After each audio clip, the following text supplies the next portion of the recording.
Good afternoon, everyone. We're about to begin. Welcome to the webinar. Juan Jose, we already are able to see your screen. And welcome everyone today to this webinar titled How to Create a Successful Pitch Deck. Just to begin, I wanted to give you some guidelines before we start.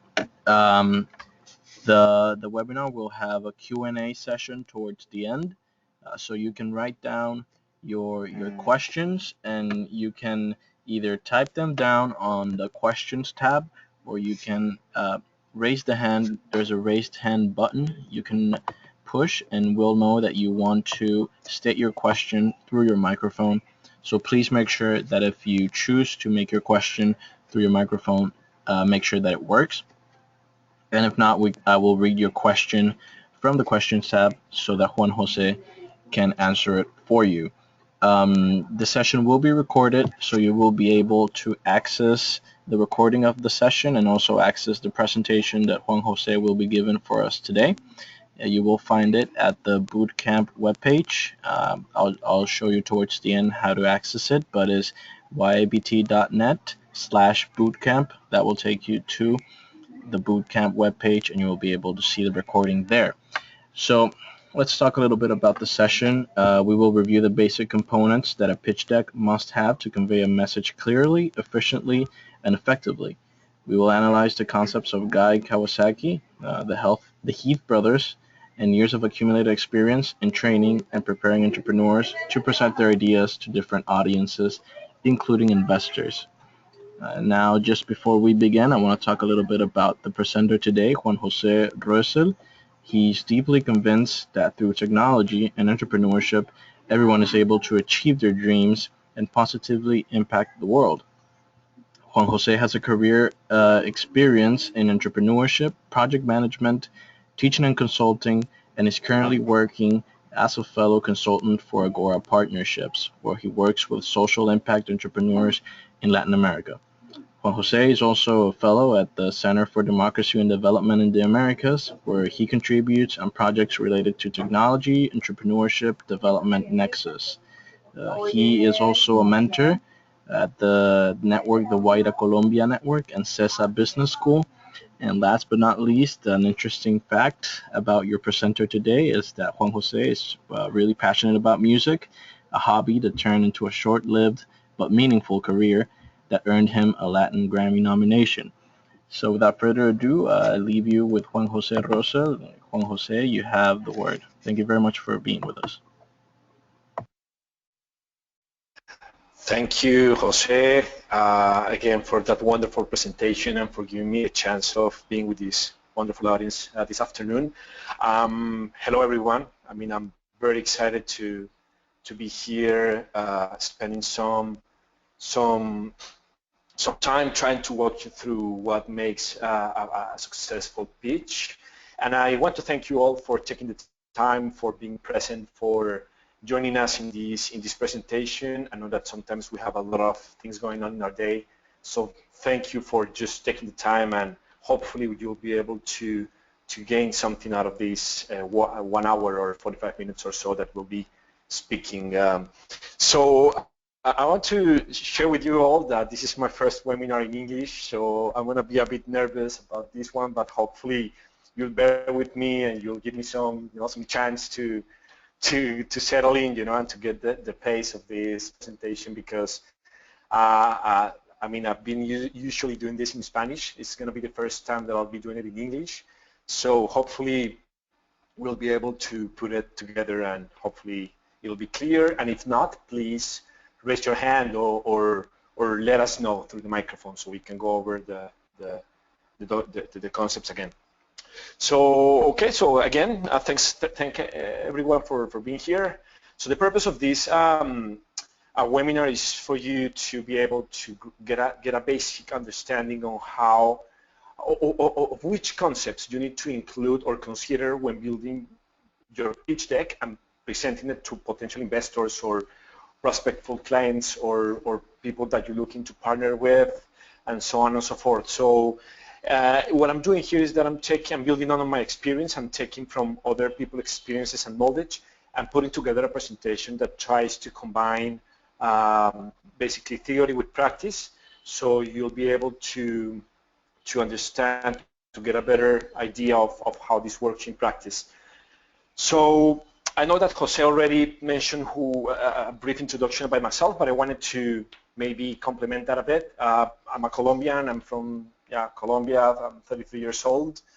And I've been very lucky because I've been able to be an entrepreneur. I was an entrepreneur back then, like 10 years ago, where I managed to set up two startups, one web design company and one talent management company, and one musical project that thankfully was able to be successful. And after that, I realized that I wanted to learn a bit more about how entrepreneurship worked. So I decided to go back to school, and I did a master's degree in international development in London. And since I've been able to work in several institutions that work directly with entrepreneurs of different types of, tech entrepreneurs, social entrepreneurs, and so on. I started my career basically working in Haiti, which is very interesting because hopefully there are some Haitian entrepreneurs in this audience. I worked for an accelerator program called Economic Growth Initiative for Haiti, which is based in Port-au-Prince, and I really got the opportunity to talk and to train and work with small, medium businesses there. And then I moved to Colombia and worked in two accelerator programs. One is Endeavor Colombia, which is a worldwide renowned accelerator, and the other one is Guaira, which is a Telefónica's tech accelerator. And then I was able also to become a professor in entrepreneurship at one Colombian business school. And currently I'm working with a social impact organization called Agora Partnerships, where basically I'll be consulting 4 businesses that are based all over Latin America, one of them in Brazil, 2 in Guatemala, and 1 in Mexico, to help them basically achieve their growth targets and tackle their operational and strategic challenges. And also I'm the Colombian ambassador for a very interesting initiative called juntosalimos.org, which I strongly recommend that you visit, because it really provides help, valuable help, from a myriad of advisors that are in internet to specific problems or projects that entrepreneurs are looking to get support on. So this is the actual link that is here, juntosalimos.org, and I would strongly recommend you guys to check that out whenever you have the time. Okay, so let's go to what is really important, which is the agenda of today. We'll be briefly discussing the purpose of the pitch. Why is it a pitch good for? Why do we do a pitch? And what's the objective of giving a pitch? Then we'll move to something a bit more substance, which is basically how to communicate efficiently, which is very challenging. It's a very basic thing, but it's very challenging as well. And this is basically based on what the Heath brothers did. These are a couple of brothers in the United States that have been very, very successful teaching people to communicate efficiently. So I take from their concepts and brought them here to introduce them to you. And then we'll move to Guy Kawasaki's concept of the 10-20-30 rule, which is basically some simple basic rules that every single pitch deck should follow in order for it to be effective. And then we'll close basically with showing you a successful pitch example of Airbnb, which is this big tech company connecting travelers all over the world for lodging and for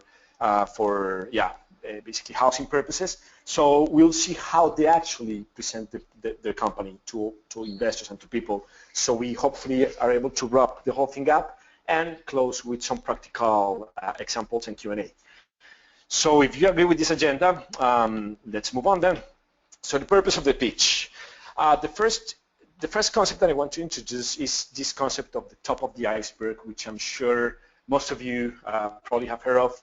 And it's basically a concept of you looking at an iceberg and only seeing the superficial part of it, which is basically the part that it's above sea level, which is this white spot here. And this only represents, this chunk of ice only represents 10 to 20% of the information of the whole iceberg, if you like.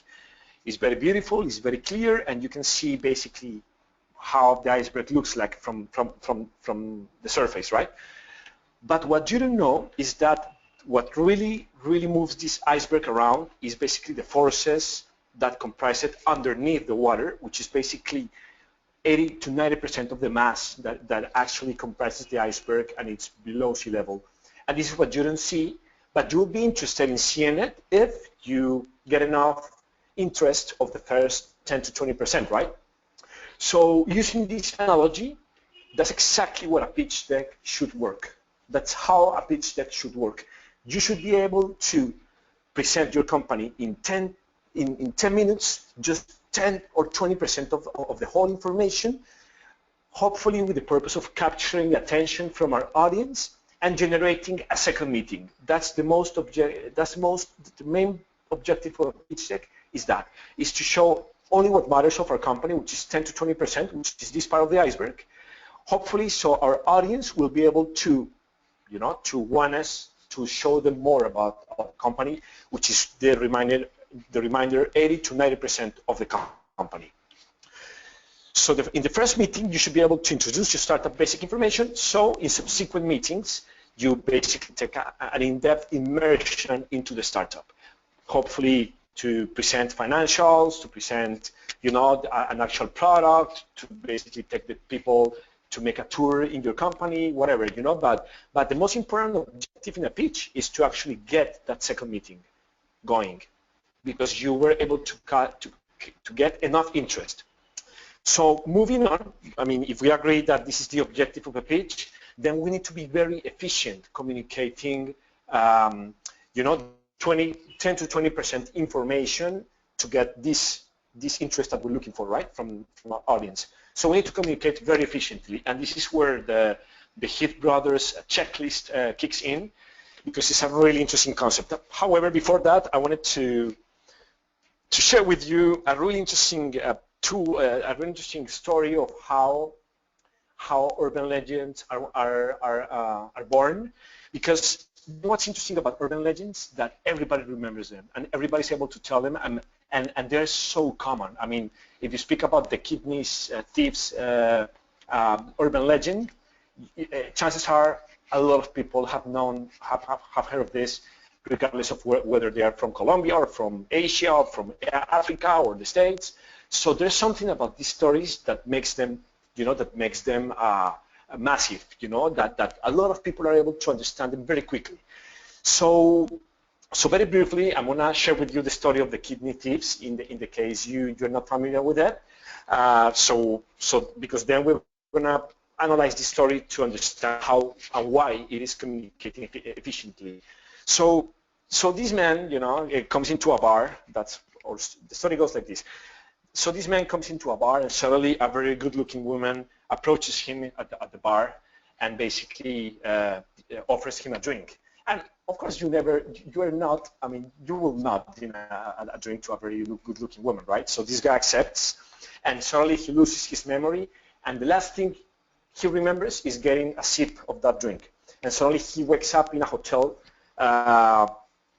in a bathtub, like the picture here, and suddenly this is a bathtub that is full of ice with water, and he sees that he cannot move. He suddenly finds a note that says, "Don't move, call 911." So the guy actually calls 911, and an operator picks up the phone and says, "Okay, please tell me what happened." And the guy is like, "Hey, I'm lying here in a tube full of ice. My back hurts.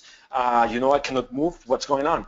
And the operator says, "Okay, I think I'm familiar with this story. Can you please see if you have a tube connected to your back, and if it's bleeding?" And the guy is like, "Yes, that's actually happening right now to me." And the operator says, "Okay, basically your kidneys have been kidnapped by a thief, so you have to stay there and don't move because paramedics will be in the way." So that's this urban legend that some people actually believe is true, but of course it's not, because you would die basically out of, without running out of blood in the bathtub. But a lot of people think this is true. But what's interesting about this urban legend, they are able to be sticky because, they connect efficiently, and basically the story sticks, I'm sure that you will be able to share the story with your friend that's sitting beside you or your mother, because you remember it quick. And the reason why you remember it is because these stories share three basic concepts that each single pitch should share as well. So this is where I make the connection between the urban legends and the pitch decks. So basically, urban legends are sticky because we understand them. We know, I mean, it's not sophisticated stuff, you know. It uses a very basic and simple language, so you're able to understand it, and which actually makes it possible for you to actually remember them as well. They're easy to remember. I just took some basic notes here of this story, and I remember it very quickly because it doesn't really cover anything sophisticated or complex. It's just remembering spaces. I remember the hotel part. I remember the bathtub part. I remember the guy feeling in pain. I remember the bathtub filled with ice. I remember the 911 operator. So these are basic things that are so easy to remember that people can actually reconstruct quickly the story. So they're able to tell the story to other people as well, which is something very powerful, and that's what makes it basically spread over populations worldwide, because people are able to tell the story very quickly and fast, and don't need to take notes, don't need, you know, to bring up our PowerPoint presentation to tell that. So these three concepts are concepts that every single pitch deck should be able to have. And why is this? Because imagine that I'm pitching I'm looking for capital, or I'm pitching to a potential investor. Well, the investor should be able to quickly understand my business, you know, quickly, just get a quick grasp of where I'm going with my business. He should be able to remember my business, because if he wants to tell his partner at the fund, or a friend or his wife, about this very cool product that he basically was introduced to today, he should be able to tell the story by himself. He should be able to tell your pitch. He should be able to do it correctly because he understands it. So I'm being redundant here because it's really important that these three concepts are nailed out in a pitch. So moving on, for ideas to be sticky and to be able to spread that quickly, they should be able to actually withstand for themselves. Because most of us as entrepreneurs don't have budget, you know, we don't have massive advertising budgets such as Coca-Cola or such Unilever, or the big corporations that spend billions of dollars basically communicating messages and ideas through the population. We entrepreneurs don't have that luxury, so we have to be creative. And this is where the stickiness part comes in. And so these ideas should be strong enough as to actually survive the pass of time, right? So I'm going to make a parallel to what good ideas have and what sticky ideas have, so we all start to understand the difference between the two. So good ideas are interesting, which is, of course, I mean, if I want to go to the moon and I want to make a company for that, well, that's very interesting, right? But sticky ideas are sensational. I mean, if I tell you the same story saying, hey, you know what, I want to be the first human to bring 1 million people into the moon, you're going to be like, wow, you know, this guy, you know, why? I want to know more, you know? So sticky ideas are sensational. We need to look for that. So good ideas are true. Most of them are based on facts, you know, statistics. They may be true, you know, they may have some truth underneath them, but sticky ideas are dazzling, you know, they really move our brain, you know, they really put us to think, they really amazes us. So really amazing. Create ideas that are dazzling, you know, that are really overwhelming to people, you know, that are so cool. And good ideas are also important, you know. If I'm a good entrepreneur, I may have something important to say. That's, of course, very true. But the best entrepreneurs, those that are able to build sticky ideas, are those that are able to communicate ideas in a life or death situation. You know, like the kidney thief urban legend, you know, it's like you have to call 911, otherwise I'm going to be dead, you know. So people are going to be like, wow, you know, what happened with this guy? Was he able to call the operator? Did he die in the process? So equally, we need to be able to communicate our products and services in such a way that it's of life or death, that people buy our product, because otherwise the world is not going to be the same, you know. So that's how sticky ideas get power and get traction. So with this in mind, I want to formally introduce the concept of success, which is basically the checklist that these two brothers, Dan and Chip Heath, came up with, which is basically grounded in 6 main principles which actually could serve as a guide for you guys to start experimenting with this of building sticky ideas. Of course, this needs practice, you know. I mean, this is something that it needs practice, it needs a lot of experimentation, but hey, at least we have a starting point, right? So this is the checklist, and this is based on the acronym SUCCESS, which is basically the main concepts and the main variables that each single idea, that sticky ideas basically have in order for them to stick. So they have to be simple, they have to be unexpected, they have to be concrete, they have to be credible, they have to be emotional, and they have to have a story underneath. Because it's not the same if I just tell you my idea than if I tell it through a story. So we'll see, we're going to dig deeper into each single concept. Now I'll introduce the main checklist. So simple ideas. So what does it mean that simple ideas are simple? It basically means that these ideas are able to communicate all that complex information into very simple pieces. So they stick to the concept of less is more. Sometimes we as entrepreneurs get very excited trying to communicate everything we do, you know, everything. You know, I'm opening a new market, I'm launching this new product, I have this machine, I'm serving all these markets, but probably since we are trying to communicate a lot of stuff, very little of it is actually being recorded in the brain of our audience. So we need to stick to the idea of less is more. So this is one of the main concepts of being simple. The second concept is learning to prioritize, because again, sometimes we want to communicate everything, but we can't because our audience doesn't have the time, because we don't have the time, and because there's a lot of information out there already that we need to learn how to prioritize, you know. So that's the second concept, and it's important that we try to stick to the very, very essential parts of what makes our idea powerful. It's something like peeling an onion, you know. You have a full onion, which is full of different leaves, but once you start peeling the onion, you get down to the very basic of what the onion looks like. You should be able to do the same with your ideas. Try to peel them as much as possible so the idea doesn't lose weight and doesn't lose, of course, quality, but it's still the same idea. So that's how you learn to prioritize. Another concept that these simple ideas stick with is the power of proverbs, and most of us come from countries that are very rich in proverbs, and proverbs are really, really sticky because they have two different concepts. They are both simple and profound. I mean, they're able to, in a very simple way, embed a lot of profound information. So for instance, when you say, there's no free lunch, you know, in English, there's a common proverb, there's no free lunch. Basically, I'm saying in one sentence that there's a hidden cost for everything, every single favor that someone tries to do to me. You know, so I don't have to do the whole explanation of there's a free lunch for people to understand what I mean. So we should try to do the same thing with our ideas. Try to make them, compress them into one sentence that basically is able to communicate the whole statement. I know this is very hard, and of course it is, but this is a starting point, because at least it gives you the idea to start thinking of it, you know, as you go basically on your life. So there's a golden rule for this, and is try to create one statement, a whole statement into one sentence. And this is what all the most powerful companies have done. If you look at Apple, for instance, Apple's one sentence is think different. That's it. We're thinking different. You do it too, you know? And that's how the whole value proposition of Apple probably fits into one simple sentence.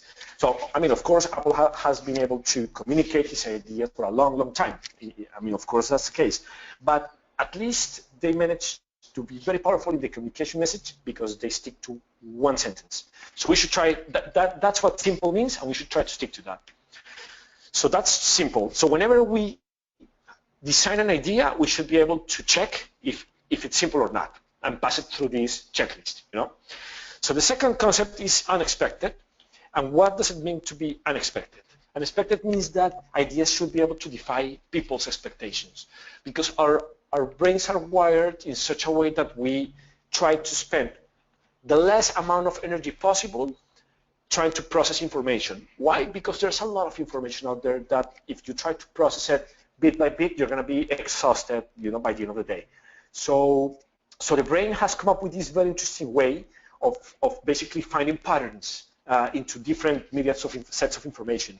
So that's good, but that's also not so good, because it means that if you're not able to think out of the box and defy people's expectations, you are not going to get their attention when you're trying to communicate your idea. So we need to start playing tricks to the brain, and this means define their expectations, being counterintuitive. So for instance, if I want to communicate that I'm selling, if I want to say to you, don't eat popcorn because it's very bad for your health, probably if I say that to you, you're going to be like, oh yeah, you know, whatever, I'll do whatever I want. But if I say to you in a very counterintuitive way that what you're eating is crap, basically, and you're eating not healthy, I could. What about if I use another approach, such as, hey, did you know that in this pack of popcorn, you're eating basically the equivalent of all possible junk food in one day?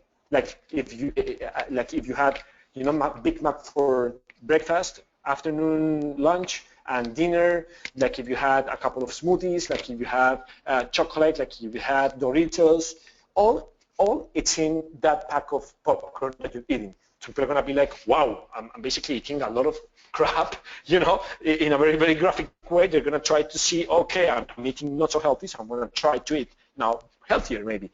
So if you approach situations in a different perspective, you defy people's expectations, and this is how ideas are sticky, you know, because people remember what they're not expecting. People don't usually remember what they're expecting. So it's for you to think of. So for ideas to last over time, such as the kidney thieves legend and all these urban legends and proverbs, they should be able to spark both interest and curiosity. So if you got my interest and you make me curious about what you're doing, you're gonna have my attention. And that's a big score for any pitch. You need to be able to get people's attention. And one way to do this, because there are several ways, but one way to do this is to open what's called knowledge gaps, which is basically me telling you an open question about anything. Like, for instance, did you know what was the speech that Kennedy used to finance the Apollo program to put one man in the moon? You're going to be like, no, I don't have idea. So your brain is wired in such a way that that information that doesn't know or doesn't exist there in the brain, it produces chemicals to actually start asking for responses, for answers to that question. So a very nice way to open a pitch is through a question, and then throughout the pitch, close that question or close that knowledge gap. So that's how you get people's ideas. So another simple concept is concreteness. So what does it mean that an idea should be concrete? It means that ideas should be able to be communicated using a human scale. That is information that can be actually processed by the brain. I'm going to put a very, very basic example. Imagine if I tell you that Jupiter is about 1 billion kilometers in diameters. You know, the diameter of Jupiter is around 1 billion kilometers. You're going to be like, how big is that? I have no idea. My brain is not able to process 1 billion kilometers. It's just such a big number that I'm not going to be able to put it into my scale, which is the human scale. Whereas if I told you that Jupiter is 11 times the size of the planet Earth, you'd say, oh, okay, so it's huge, you know, because Earth is already big enough. Imagine if Jupiter was 11 times that, you know. So this is what I mean about human scale. You should be able to speak in such a way that people understand the concepts and it's able to see their dimensions in their brain, you know, because if you give a lot of information, probably you will lose there. So another way to make ideas concrete is by using concrete images. So you will see about this later when I introduce the Guy Kawasaki's 10, 20, 30 rule. But images are very powerful because they communicate a lot of stuff in a very simple way. So if you're trying to be emotional about your idea, if you try to be very graphic about your idea, probably it's a good idea to put some images there so your body reacts to that, you know, more than just words. So that's another way of using concreteness. And lastly, in the concrete part, there's something called what experts call the curse of knowledge, which is basically, you know, whenever you're building your company, sorry, you become an expert in your field. You become an expert in whatever you're doing. Let's say I'm selling Coke. So it's no, sorry, no, not cocaine, but Coca-Cola. Sorry about that. In Latin America, sometimes Coke is the other thing. So I'm gonna change the example. I'm selling water. So water. So if before starting my water company, I didn't know much about water. So I was able to communicate about water very easily. I mean, I had a basic understanding of water. Therefore, I used to communicate basically about it.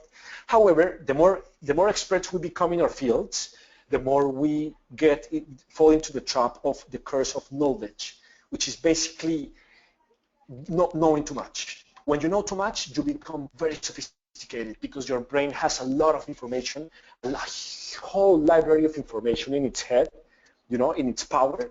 So it becomes virtually impossible for you to communicate in a simple way. So this is what the expert call curse of knowledge, and a lot of people, and basically virtually lots of us, like most of us, fall into this trap. So we have to avoid falling into this trap. How do we do it? By reminding us to keep it simple and unsophisticated, to make sure that the meaning of the idea is equal to everyone. Because if I speak in a very technical term, maybe it's good for engineers, but maybe it's not good for the population I'm trying to sell the water to. So we need to make sure that our idea is easily understandable by everybody. So that's for concrete, and so we are halfway through our checklist. Now we move into the credible part. Credible basically means that ideas should have credentials. And this is something that a lot of entrepreneurs struggle with, myself included. I mean, I've been there a lot of times. And if you're not an expert and you don't have any track record and you don't really have sold many products, I think most of us are there or have been there, how do you make people believe in you? This is really tough. And this is where most of the pitch decks and messages, marketing messages, fall through because they're not credible. People are like, why should I buy your water when I have other water bottles that are more renowned, that are more well-known, that I know that have a good reputation. So in this part, it's very important that we, again, become creative. So we find ways to make our ideas to carry their own credentials. So one way to do this is to strictly avoid the use of statistics to make a point. And why is this? And I actually struggled with this because I was before the type of guy that used a lot of statistics to prove my points until I realized that this didn't work. Why? Because you can prove the statistics for everything. I mean, you can use statistics for proving that climate change exists and that it doesn't exist. And it's very hard to tell who's right and who's wrong. I mean, of course, in the climate change issue, well, we're living climate change, but I'm hoping you get the point that a lot of people can also try to, to prove that maybe it's not true, that we're not having this, So you can use statistics for this. So try to avoid using statistics to prove that your product or service work. Try more to think of ideas to make this credible for people. And how so? Maybe it would be interesting to allow people to test, feel, or live your ideas in their own flesh. So this is where, for instance, you could try, going to the street and maybe bringing this beautiful water and really tasty water that you just produce in your company, and maybe giving free trials to people so people get your water, going, and you maybe create a nice, activity around that. And so there are many ways through which you can approach this issue.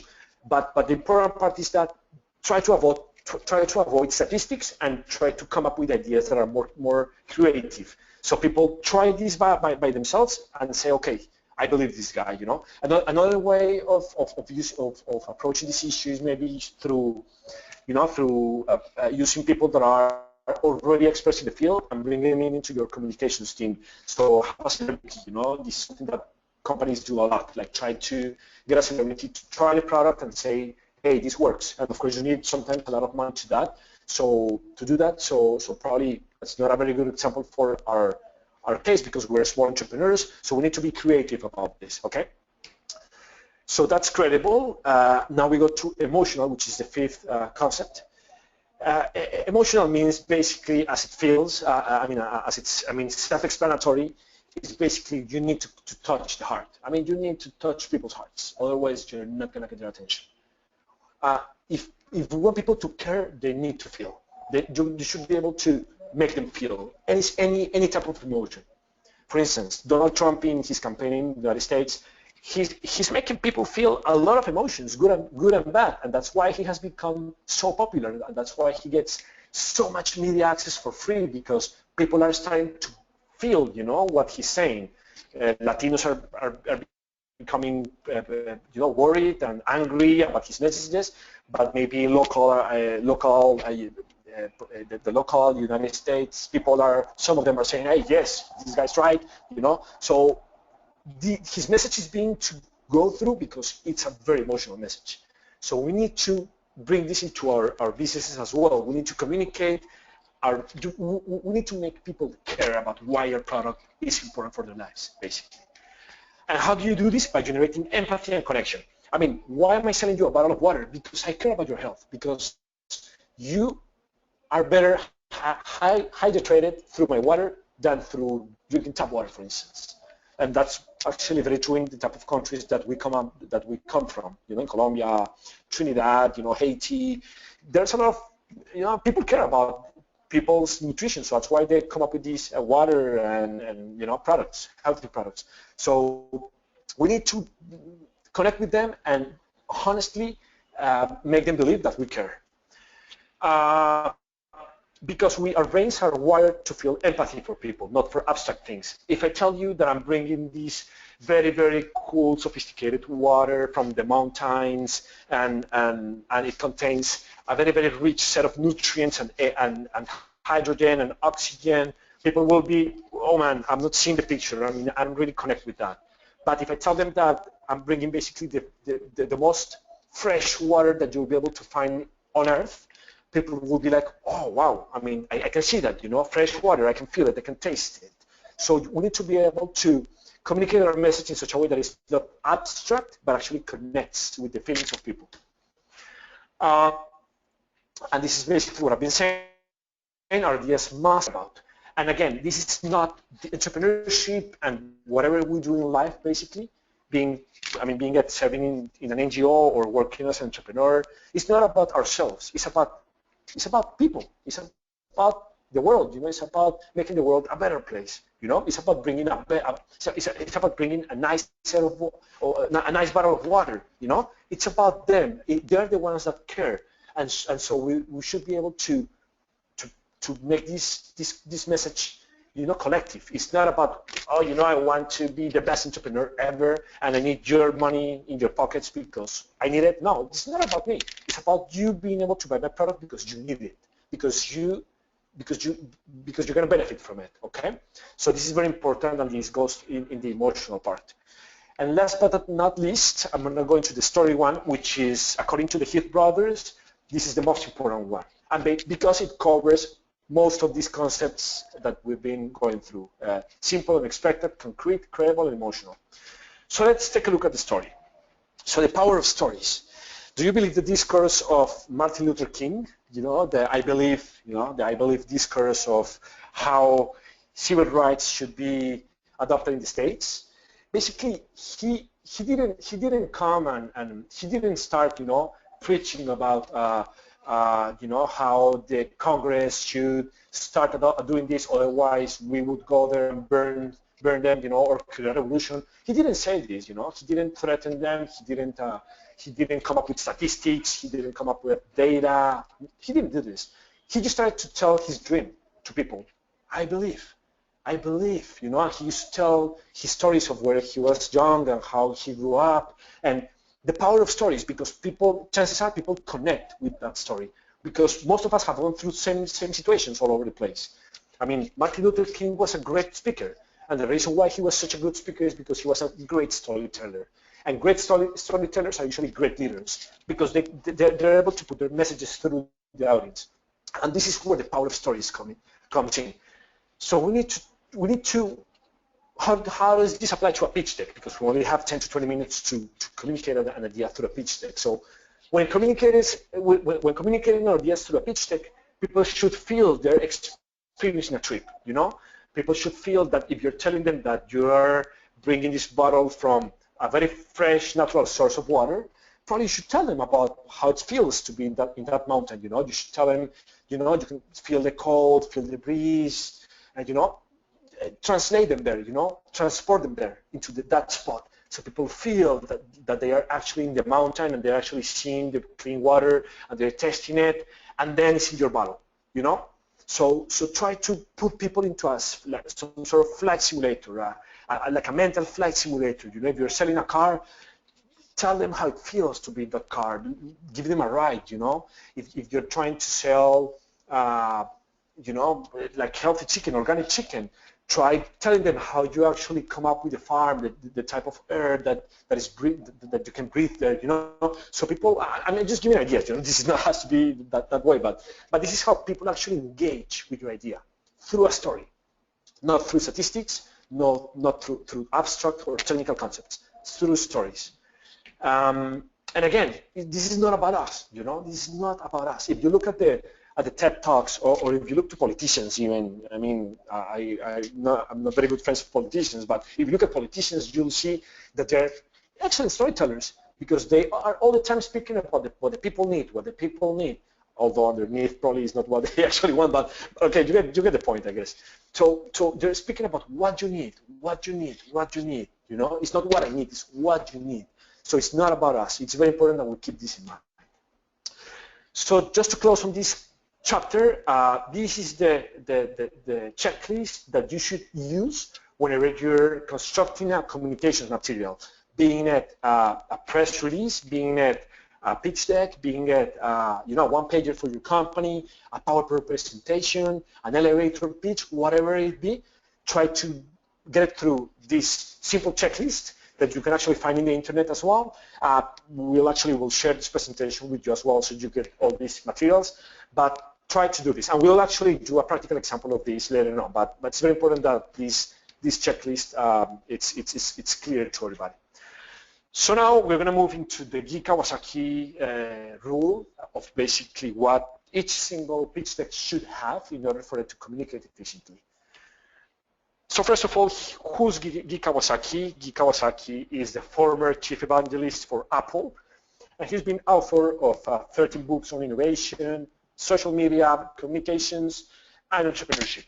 This is a guy that was very successful at selling Apple's brand, across the globe, when he was in the process of expanding internationally.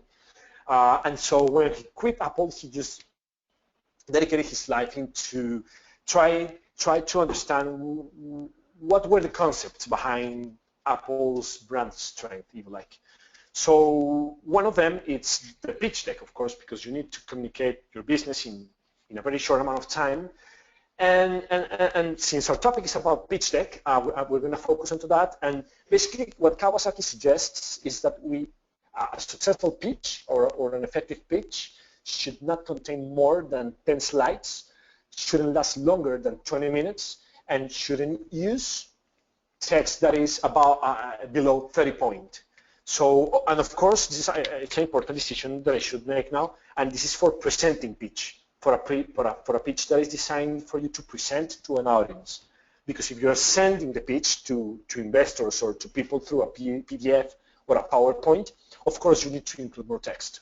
You need to include some text, of course. But for the time being and for the matter of this exercise, we're going to focus on pitches that are for the matter of presenting them to audiences. So the first one is the 10-slide rule, and the reason why Guy Kawasaki came up with this is because he basically says, okay, the mind cannot process that much information. Some people say that our mind can only stick to 7 concepts at a time. I mean, if I have a meeting with you and I speak to you about 7 things, probably you will briefly remember each one of them. But if I speak about 7 things, if I speak about 10 things or 12 things to you, probably you'll be lost. So Kawasaki suggests that we stick to 10 slides, out of which 7 of them are actually based on, on really, really important stuff. So that's why you shouldn't stick to more than 10 slides, which is a challenge, of course, because you need to be able to be concrete, be simple, be efficient, and this is basically what we just covered in the last section, right? How to create a message that is very simple and concrete. So the second component is the 20-minute rule, which is basically sometimes, an investor could, or a partner or a client could say to you, hey, you have 1 hour, let's schedule a meeting for 1 hour. But so you prepare a meeting for 1 hour, right?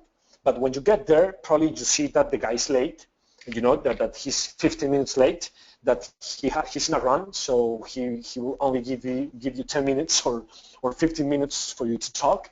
So you have prepared a whole presentation for 1 hour, and now you won't have the time to present it. So what Guy Kawasaki says is that you should be able to communicate whatever you have to say in 20 minutes. So if you get cut, if your time gets cut, well, you were able to communicate the message through, so you were kind in that regard. But if you weren't cut, if you have enough time, there's going to be a Q&A session. So people will be able to actually understand more about your product and service and take advantage of that time in a more wisely way, you know. And so that's a 20-minute rule. And if you see the TED Talks, I don't know how many of you are familiar with the TED Talks, but TED ideas don't last longer than 20 minutes. And I mean, guess what? It's probably because of the same reason. So that's why you should stick to 20 minutes maximum. Sometimes you have to stick to 5, sometimes to 10, sometimes to 15, but don't exceed the 20-minute rule. And the last part is the 30-point rule. And actually, I'm quite this is quite flexible for me, because 30 points is really big. I mean, 30-point font is really big. I actually use 27, 26 because, for instance, for this presentation, I'm using at least 26. But I guess the message of Guy Kawasaki here is that if you're forced, oh, sorry about this. Sorry about that. Just get it back.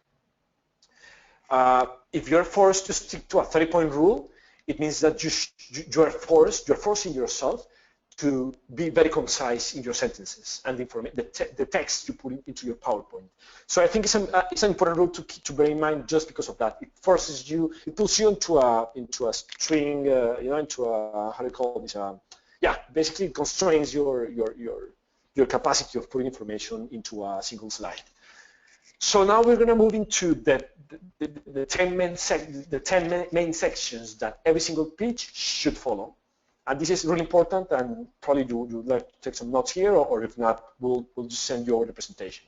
So you'll see that on the left, I'll have basically a typical slide, of what each section should contain. But on the right, I have the checklist, the hit brother check should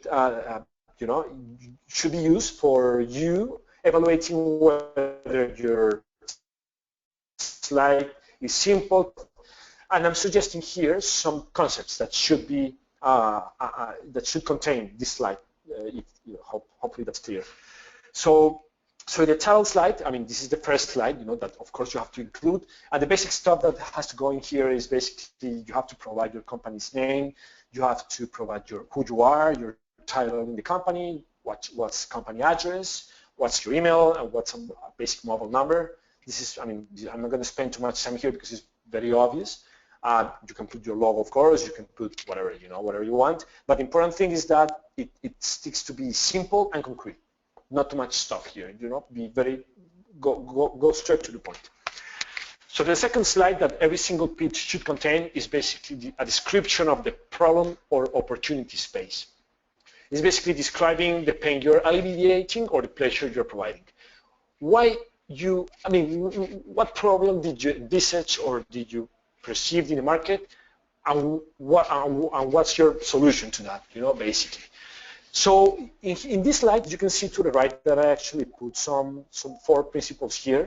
The first principle is unexpected because, let's go back to the water bottle company. Let's say the problem space that I'm trying to solve here is lack of access to clean water. And that's a very, very common problem in our countries. But if I tell it to you in such a way that I repeat what everybody else is saying, what the UN is saying, what the World Bank is saying, what your government is saying, whatever you hear everywhere else, it's not going to get your attention because you're going to be like, oh, this is another guy that is trying to solve this problem. Whereas if I say to you in a very unexpected way, did you know that in 20 years' time the world will run out of 2/3 of its water reserves? People are going to be like, oh, hold on. What? Why is that? So they're going to, probably I'm opening a knowledge gap there.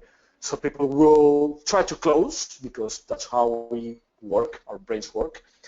My pitch deck could be the way through which I have an approach to that solution, to that gap, So that's an example of how it can be unexpected, but it has to be credible as well. You need to, that you know which problem you're addressing, that you know which opportunity you're trying to bring to the market, you're trying to capitalize on the market, sorry. And so in here, we have to be creative because we already went through this. I'm not going to spend much time, but I do believe that this slide is important to get your audience attention, because this could be a difference of people disconnecting from your pitch or connecting to your pitch. If you're perceived that you don't really know what you're talking about, the rest doesn't matter. It's very important that it's credible. It's important that it's emotional, because again, why do you care about this problem? Why do you want to solve it? Why do you want my money to buy your product? Why? It has to be emotional. I mean, I don't care about you. That's true. That's the truth, So it needs to be emotional, and it has to contain a story as well. It has to be described in such a way that, for instance, if you're tackling the water problem, you can actually tell a story of how we came up to that point of running out of water in 20 years' time. So you can tell a story, so people will be very interested in finding out why is that, because they're going to learn something out of that. So that's number two. Number three, which is the value proposition. It's basically what's the value that you're bringing to the market? Because yes, you spoke about the problem, you spoke about the opportunity that you see bringing your solution to the market, but you have to convince me that you're bringing the right value proposition, right? So what's the value? So it has to be simple. I mean, again, looking here at the checklist, it has to be very simple. You're going to see in the example pitch that we will see later on, that is really simple stuff, and you're going to see how simple it gets. That is quite scary actually, because to be able to come up with that level of simplicity, it means that you did a lot of work to get to that point, which is of course what we all should be doing. So hopefully this all makes sense now. So the value proposition should be simple, should be concrete, because I don't want to wander that much trying to see where you're creating value. I just want it to be concrete, and it has to be credible. It has to be credible again, because why you, why you're the chosen one to make things different, So it has to be credible as well. The fourth slide is really important, and it's one of those slides that you don't see much in a regular pitch, which I think is a mistake, because this is the slide that basically tells people what is so special about you, what's your underlying magic, what's your technology, what's your secret sauce, what's your magic behind your product, what is this that makes you unique. So the less text and the more diagrams or schematics or flowchart, the better, because here we're speaking about about that specific part of our business that makes us unique. So for instance, if you have a prototype or a demo of your product, this is the time to do it, because this is where you actually take this hidden card, like, oh, this is the bottle, this is the water that I was telling you about. So you bring the bottle with you and you give people water, And an important quote that I brought here is what Glenn Shires of Google said. If a picture is worth 1,000 words, which is true, sorry, a prototype is worth 10,000 slides. I mean, if you're able to get people's attention with your prototype, chances are probably you don't need to go through the rest of the pitch. You already got your objective of maybe getting enough interest as to get another meeting with your audience, with whoever that is, your investor, your client, or whatever. So this slide is very important, and we have to be very creative about this. So coming back to the checklist, it has to be simple. It has to be unexpected, because, for instance, bringing a prototype could be an unexpected thing. People are not expecting that, Concrete, it has to be very concrete, to the point, and it has to be credible, of course, as well. So the fifth slide is business model, which is basically how you're capturing value from your product and services. Okay, you have this you identify the problem, you have this fantastic solution, you have a nice value proposition, you have a nice prototype, but how are you making money out of this? So this is where this part comes in, and you can do it as you wish, but basically the most important part is to explain clearly and in a very simple way how you're charging your customers, your users, your, whatever, if they are corporations, if they are government, if they are, regular people. So we need to put this here, and it has to be simple, it has to be concrete, and it has to be credible. Again, Why simple? Because you want to look like you know what you're talking about. I mean, that you don't wander too much all over the place. It has to be concrete because business people and clients and investors need to see things in a very concrete way, and they have to be able to make calculations quick. So this is not we try to sound sophisticated about our business model. No, I mean if I'm selling water, okay, I'm charging $2 a bottle. That's it. And credible, it has to be credible because in a way, this is how basically making money. So it has to sound like it makes sense.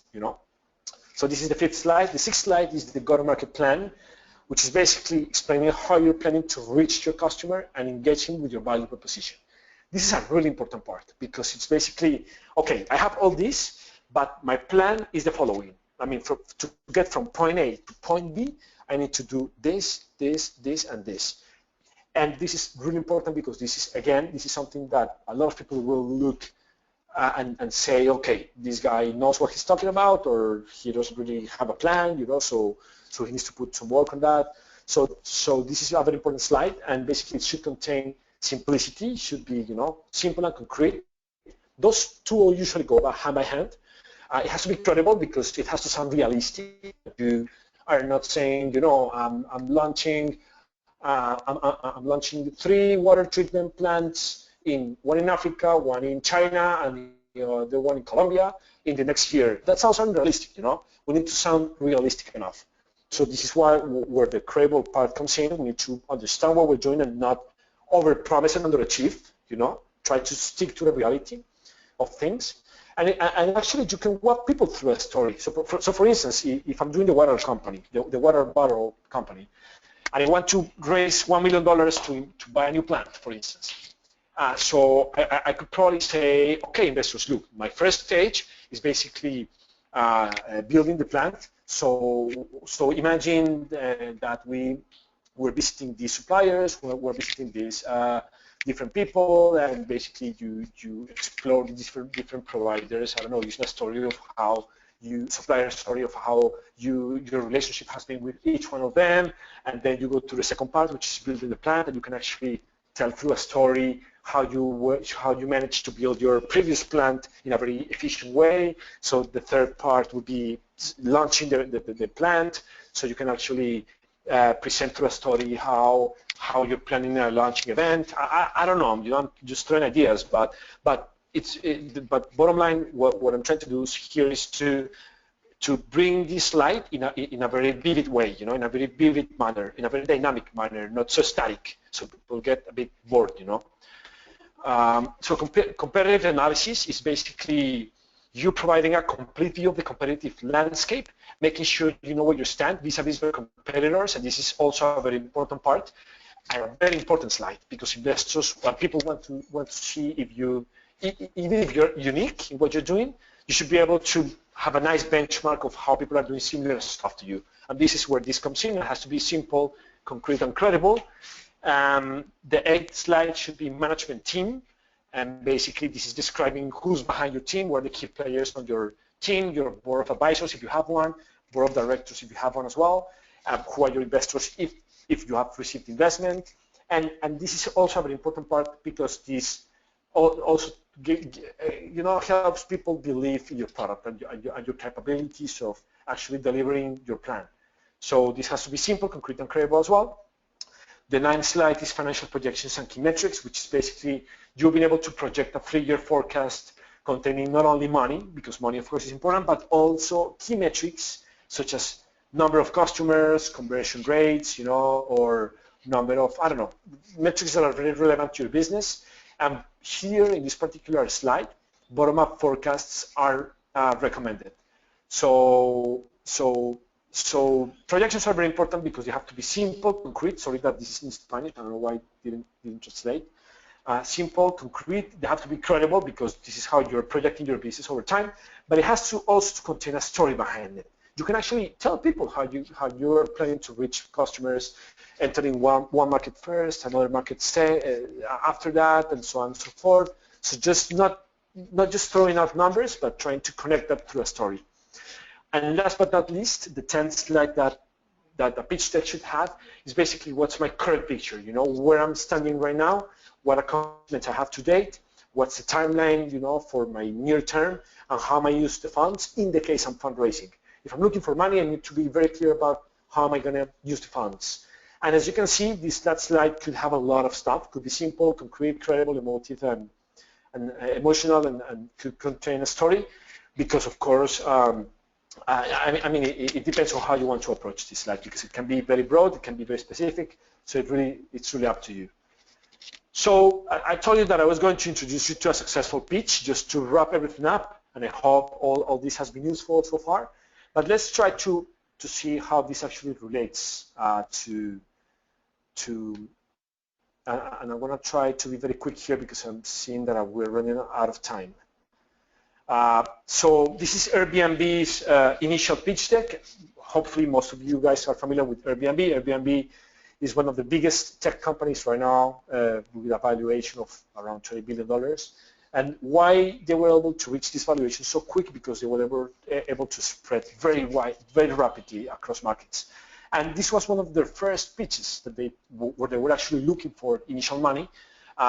They weren't even called Airbnb, but their name was Air Bed and Breakfast, which, as you can see, is Airbnb. They later narrowed down to Airbnb. And look at the value proposition here. Look at the one sentence: book rooms with locals rather than hotels.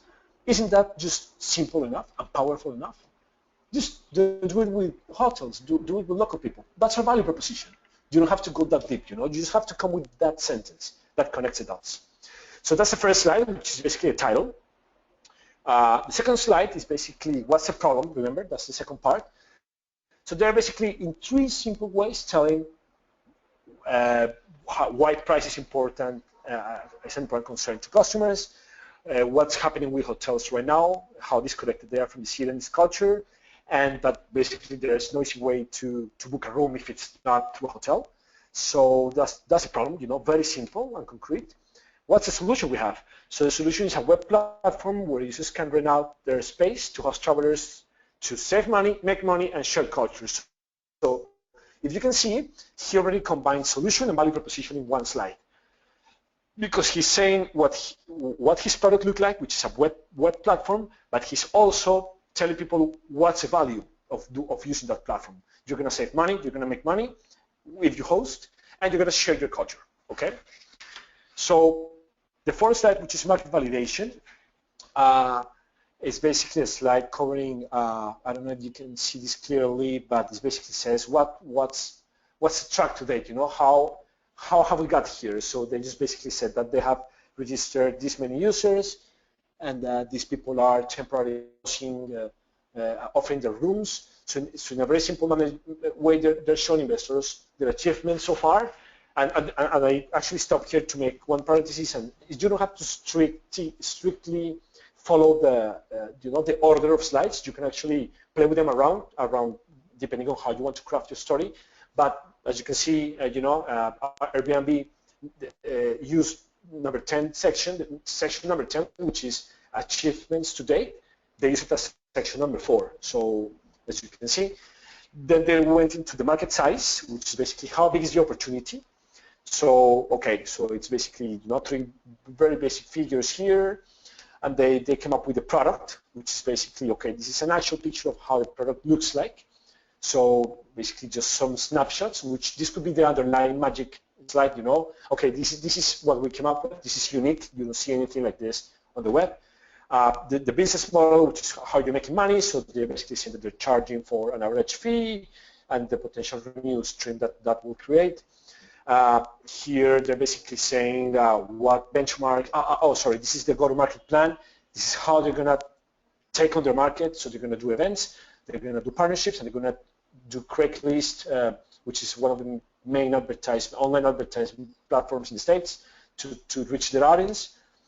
Who's the competition, which is basically a benchmark of who is doing something similar. As you can see, there are many platforms around, but they put themselves here. And last but not least, the competitive advantages. So basically, this is what makes them unique as well. So we're the first one to market this. We are providing a host incentive, and so on and so forth. So as you can see, it's very simple stuff. It's very simple stuff. And I'm gonna stop here because I think we've gone through an hour already.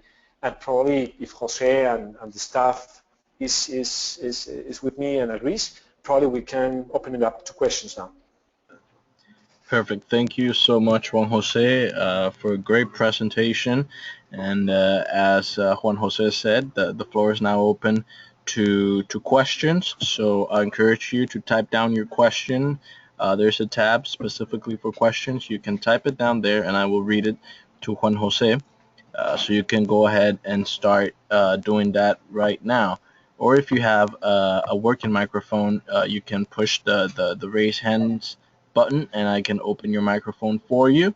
I see that Sean Saldano has already raised his hand. I don't know if this is if he did it by accident, but you can also push that raise hand button and I will open your microphone. So let's start with the first question. While we do this, please type down your other questions. Juan Jose, the question is, it says, if I'm trying to fund an NGO, a nonprofit, do you have any recommendation to make my pitch attractive to investors, even though my project is is a nonprofit?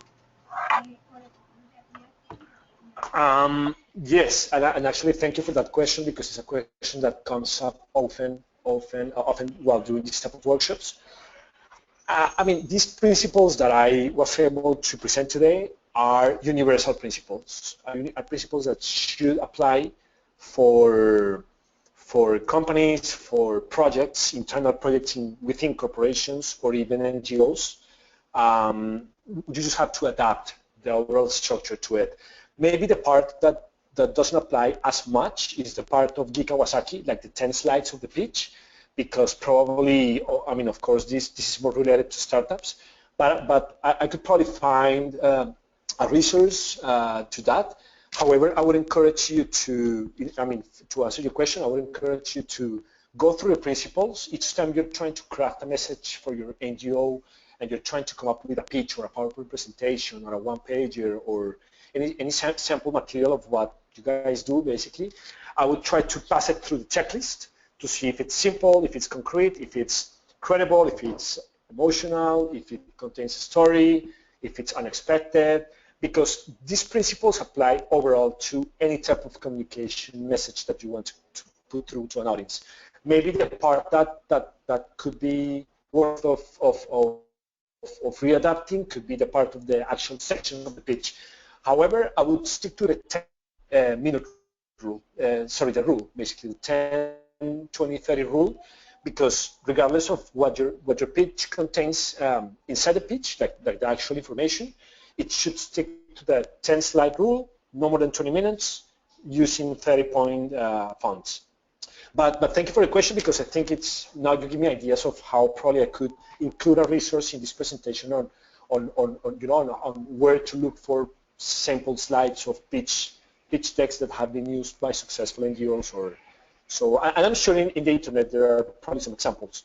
So hopefully in the next time that I make this to other people, I'm gonna definitely include that. So thank you for bringing that up. Great, thank you. The next question is if there is any software or website that you can recommend in order to create a pitch deck. Software. I think what they're referring to, if there's a website that can kind of make a PowerPoint presentation that helps them with the colors and everything. Yes, I know that there are many websites in the internet that actually have this. My suggestion would be to use Guy Kawasaki's website. But let me see if I can. I'm still sharing my screen, right? Yes. Let me see if I can bring. Because I would try to stick with this guy, because this is the guy that basically I use as framework for doing my pitches, and this is basically this is the website, and he actually has a book called The Art of the Start, and I'm sure here he has also some examples of templates that you can use to adapt to your business. However, my suggestion would be to keep it very simple. I mean, remember the Airbnb pitch. I mean, look at this. This doesn't really have any design, you know. This is really simple. It goes straight to the point. Of course, you have to be visually attractive, but you have to really communicate your message. That's the main idea here. Look at this. There's not that much design, you know. And actually, this is a really interesting website also because let me see if I can find this. This is an example of decks that you can use. I'm not finding the website now, but there's here basically. I mean, in the internet you can find template examples of your pitch. What I would strongly recommend is that you stick to the Geek Kawasaki's idea, to this basically to these concepts of keeping it very simple using these sections, because that basically gives you it does 50% of the work for you. The other 50% is actually putting the right information there, but that of course depends on how if you've been able to construct this information over time. So of course the rest of the work should be, you know, on you as the entrepreneur. Great. Okay, thank you so much, Juan Jose. Due to time constrictions, we're gonna finish the webinar right now. I want to thank you for this presentation. I'm pretty sure everyone can go back and review it. If you're seeing my screen right now, just for everyone that's here in the presentation, I want to let you know that this the Juan Jose's presentation was brought to you by the Young America's Business Trust, and this was done in collaboration with the Inter-American Development Bank, specifically with the REACH project.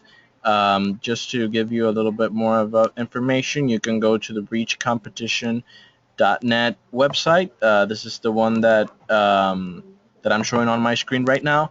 And for the other sessions we did, the other sessions we have done, Juan Jose also did this presentation in Spanish, and many other presentations. You can check out the YIBT Bootcamp website. You can go ybt.net/bootcamp, and if you click on upcoming trainings, you will see a list of recorded activities, and you'll see a myriad of topics such as what is a business canvas, crowdfunding, and these are done. You can see them in English and in Spanish. So that being said, I would like to thank Juan Jose once again, and thank you everyone for participating in this webinar. Juan Jose, I leave you with the last words. Thank you very much for your participation. No, thank you, Jose and Ignacio and the YABT team for giving me again the opportunity to share these ideas with basically your audience.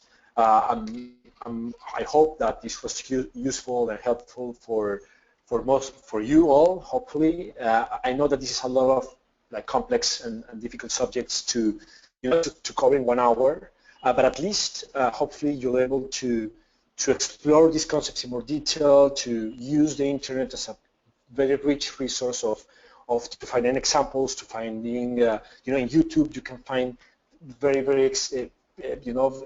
successful videos of how people actually present during a pitch presentation. So I strongly recommend that you look in the internet for successful examples, because there are many out there really interesting. And once you know how to craft, once you know what's underneath the iceberg, if you like, of a pitch deck presentation, you're able to build the structure more easily, which I hope you'll be able to do now that you have been introduced to these concepts.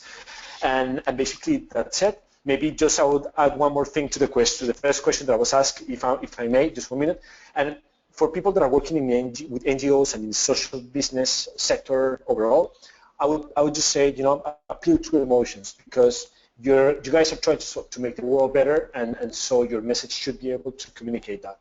Again, it's not about ourselves, it's about what we're actually doing to the world to make it better. So the more you're able to focus your communication message on that, and you're able to pass it through a checklist, to see if it's simple, if it's concrete, if it's emotional, if it's unexpected, if it's credible, and if it contains a story.